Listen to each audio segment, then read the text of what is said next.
Eh bien, nous allons ouvrir maintenant un dossier dramatique, un double dossier, puisque l'actualité de ces dernières semaines nous a donné l'occasion de rapprocher deux événements qui nous semblent constituer un ensemble. Un ensemble qu'on pourrait appeler racisme blanc, racisme noir. Le racisme blanc, qui est beaucoup d'actualité en ce moment, ce n'est pas pour une fois aux États-Unis que nous l'avons trouvé, mais c'est beaucoup plus près de chez nous, dans un pays où on ne s'attendait pas à le découvrir, en Angleterre. En Angleterre et dans une petite ville anglaise qui est un faubourg de la grande cité industrielle de Birmingham, petite ville qui s'appelle Sedgwick et qui a connu quelques remous ces temps derniers. Je voudrais vous dire que ce reportage que vous allez voir a été réalisé par une équipe de journalistes et de réalisateurs de 5 colonnes à la une, Jean-Christophe Averti et Maurice Sévenot, mais il a été réalisé à la demande de la BBC et il est passé, avant de passer ici, en anglais, en version anglaise bien entendu, sur les antennes de la BBC dans l'émission Panorama, qui est un peu le 5 colonnes anglais. Et je crois que ainsi ce reportage, comme vous pourrez en juger tout à l'heure, témoigne de deux choses. D'une part de cette forme de racisme que nous ne connaissions pas, mais aussi de l'extraordinaire objectivité d'une grande télévision qu'est la BBC, et c'est une occasion de lui tirer notre chapeau.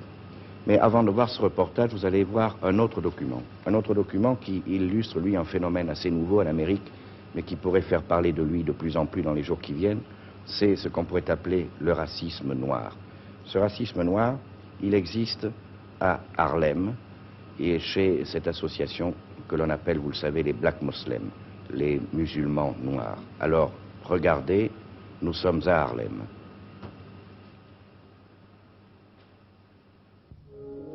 Cette affiche dans Harlem appelle les Noirs à se mesurer aux Blancs.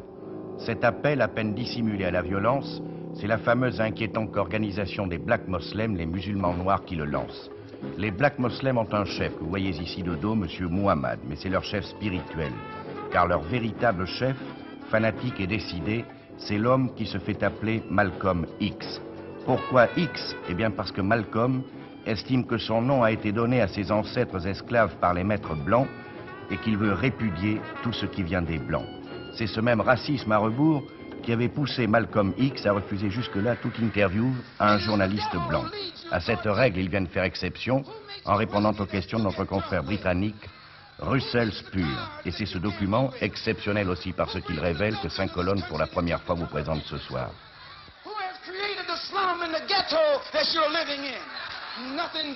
And since the American white man has used his control over the press and over the textbooks and over all forms of media to make it appear that he has done us a favor by bringing us here and enslaving us, then the Honorable Elijah Muhammad has to rewrite history or retell history.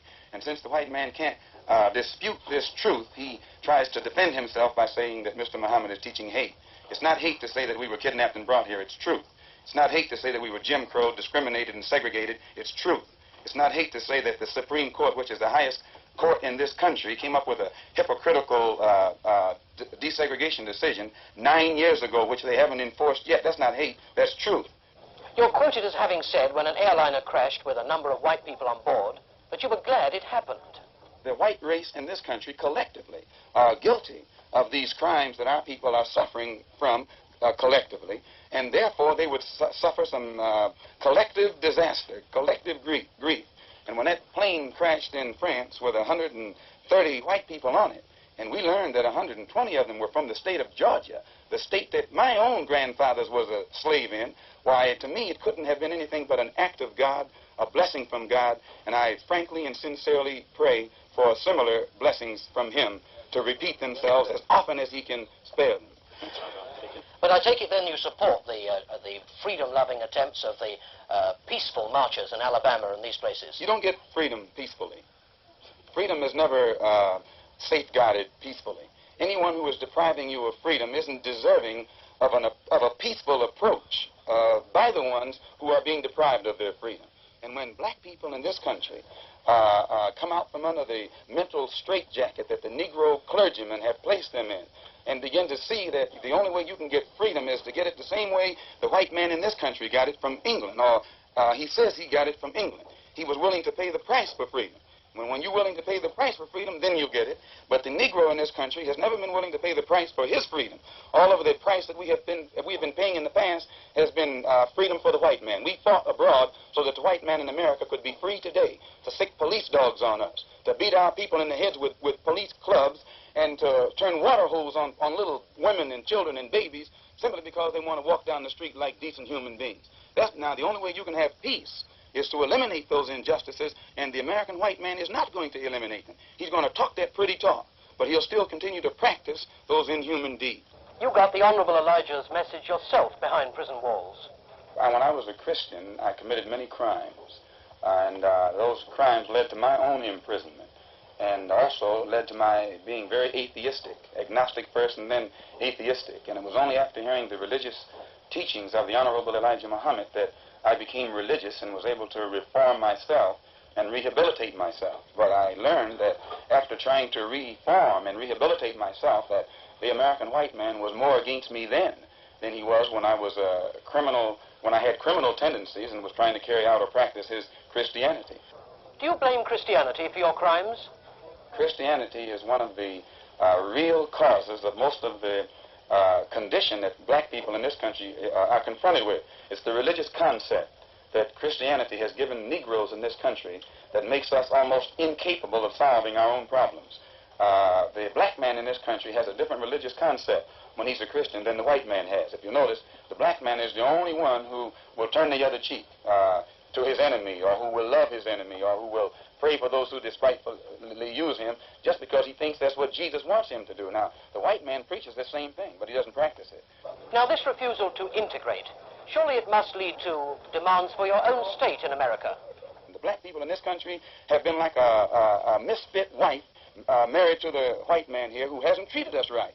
And today, since we have given up all hope of him ever changing, we want a divorce. We want a complete separation, but we want a property settlement. And we think that the white man, we think that the American government should give us a property settlement, which means part of this country, which they robbed from the Indians with our help, and which they have worked up to make the kind of land that it is today. Do you think this really practical? Don't you think that the future really lies with a peaceful transformation of the scene? If the American government, the Supreme Court, the President of the United States, the Congress and the Senate, and all these white liberals have said that they're for integration, and these Negroes haven't gotten any more integration than they have, well, that's more impractical than separation. Practical means that's what you can practice. And if the Supreme Court and the Army and the Navy and the government and the President are supposed to be for integration and you still can't get it, why, good night. You can't get this, impossible. But we can get separation overnight because we already have it.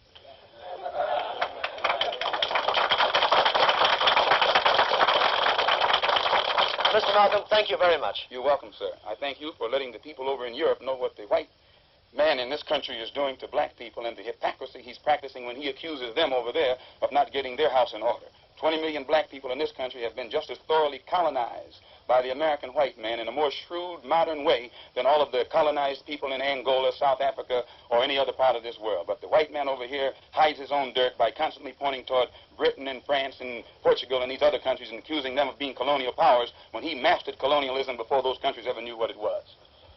Thank you very much. Thank you, sir.